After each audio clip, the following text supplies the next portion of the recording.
The closing panel of the day, I was the closing speaker on the closing panel, so at a point where everyone was completely knackered and probably didn't want to hear anything more about trust, so I talked about trust.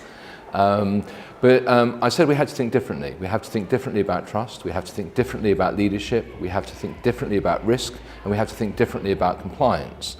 And part of the problem is that people still think within the status quo, and yet the status quo has clearly failed us.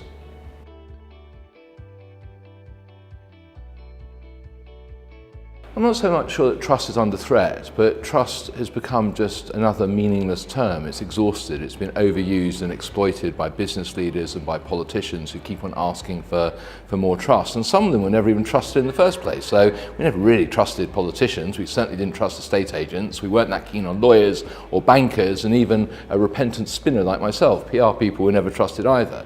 So I'm not sure that this search for more trust is in any way meaningful.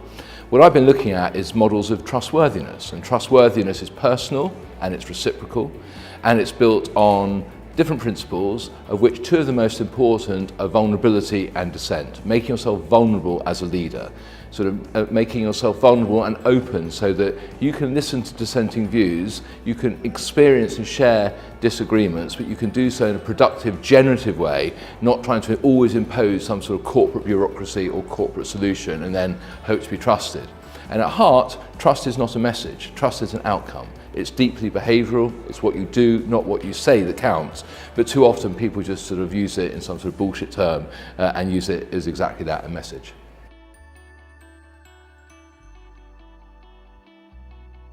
We have to stop using trust as a message. We have to recognise trust as an outcome. Secondly, we have to ask ourselves, is it trust we should be looking for, or is it trustworthiness?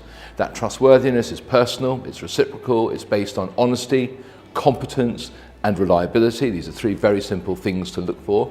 And then we have to start thinking about the bigger societal picture in which we operate. I said on stage that people and planet are more important than profit, and I genuinely think they are. We have to put human potential first at the forefront of our minds and our thinking. And we have to think in terms of common good, the enduring values of what is just, what is right, what is fair, what is good. This is not complicated.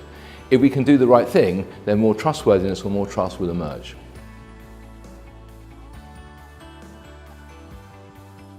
First, trust is not a message, trust is an outcome. Second, that the current crisis of trust is really a crisis of leadership. So we have to address issues of leadership. And in my talk, I said that I felt that leaders had to stand naked to make themselves accountable and vulnerable to their employees, to their customers, to their stakeholders, to their regulators. And third, that vulnerability is fine, dissent is fine. We have to rail against all the conventions of the past 30, 40, 50 years, business orthodoxy that says that you have to do what is lawful. Of course you have to do what is lawful, but more importantly, you have to do what is right.